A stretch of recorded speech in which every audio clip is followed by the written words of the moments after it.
Και φυσικά θα σας πω αυτό. Επιμελητής, όπου πήγαινε στον Άριο Πάγο και ήτανε τότε που πήγαινε στον Άριο Πάγο τα εξώδικα και ενημέρωνα τον Άριο Πάγο, γιατί ό,τι και να έχω κάνει έχω ενημερώσει την υψηλότατη διοίκηση του Άριου Πάγου, τη νομική, τη δικαστική αρχή και γενικά όπου πρέπει να ενημερώνω.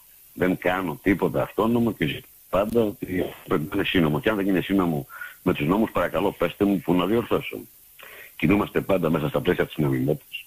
Γι' αυτό είμαστε ο πιο νόμος φορέας. Φυσικά δεν έχουμε πάρει ποτέ δάνειο, δεν έχουμε καμία επιχορήγηση, δεν χρωστάμε καμία στοά, δεν χρωστάμε σε κανένα ίδρυμα, σε κανένα foundation. Τους έχουμε γράψει εκεί που το μελάνι τους δεν πιάνει και είμαστε αυτόνομοι, αυτοτελής οργανισμός καθαρά της ελάνιας απελευθέρωσής μας και της ένωσής μας. Και αυτό θα πρέπει να συνεκτιμηθεί από όλους τους Έλληνες και από όλους τους πατριώτες εκεί έξω. Δεν θα μας αγοράσει κανένας, δεν θέλουμε να μας βοηθήσει κανένας, θέλουμε τον ίδιο τον Έλληνα με την ίδια του την αυθονία, με την ίδια του την ψυχή να εισέλθει και να ενωθεί στην ολότητά του. Και δεν χρειαζόμαστε τίποτε άλλο. Έχουμε τα πάντα και μπορούμε να κάνουμε την τεράστια μεταρρύθμισή μας. Χωρίς να μας χρηματοδοτήσει ούτε κανένα αμερικάνικο εβραϊκό σιωνιστικό κλαμπ, ούτε κανένας άλλος κερατάς. Δεν χρωστάμε σε κανέναν.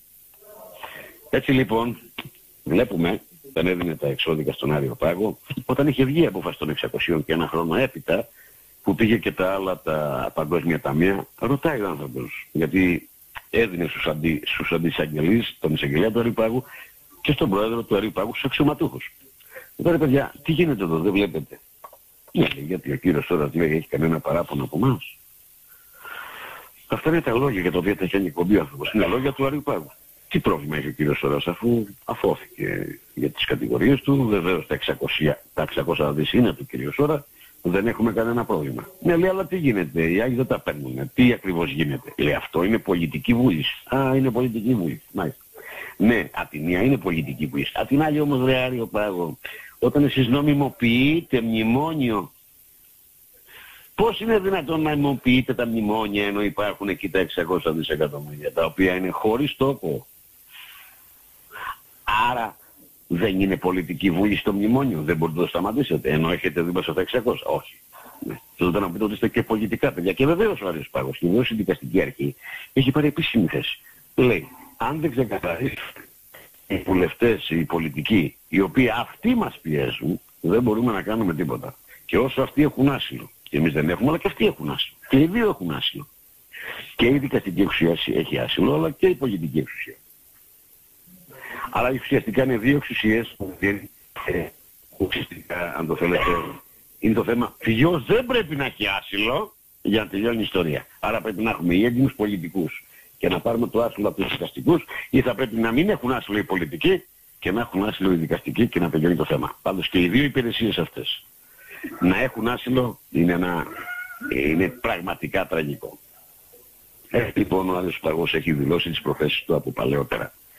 Ρωτάει για τα παγκόσμια ταμεία, αυτά είναι τα ποσά που υπογράφονται και υπογράφονται από παγκόσμιους δικαστές. Μα δεν υπογράφει ο Σόρας, δεν υπογράφει ο πρόεδρος του FBI, υπογράφει ο πρόεδρος της CIA, υπογράφει οι πρόεδροι όλων των χωρών, υπογράφουν οι τραπεζίτες οι κεντρικοί, υπογράφει ο ΙΕ, υπογράφουν 48 δικαστές. Έτσι λοιπόν ο Άριος Πάγος είναι ενημερωμένος για τα πάντα και γνωρίζει. Άρα σήμερα όταν βλέπουμε σε κάποια δικαστήρια να λέει κάποιος εισαγγελέας, και θα θυμίσω λίγο την υπόθεσή μας τώρα στα δικαστήρια, δηλαδή εσείς πιστεύετε ότι υπάρχουν? Λέει, εισαγγελέα μου, δεν είσαι εκεί για να πιστεύεις. Βέβαια η αλήθεια είναι ότι με πίστες δικάζετε τον κόσμο, με πίστες έχετε γεμίσει τις φυλακές και μέσα στις φυλακές είναι γεμάτες οι πίστες και γεμάτες το πιστεύω. Γι' αυτό και έχουμε πάει όχι στο διάολο που πιστεύω. Εσύ πρέπει να ξέρεις. Όλοι είναι δικαστές, αν είναι εισαγγελέας, αν είναι δικαστής, ακριβώς έτσι όπως το γράφουν. Άρα λοιπόν ο δικαστής είναι ο ερευνητής της αλήθειας. Μη μας λες κυρία εισαγγελέας να πιστέψουμε τώρα. Είμαστε τόσο μεγάλα παιδιά.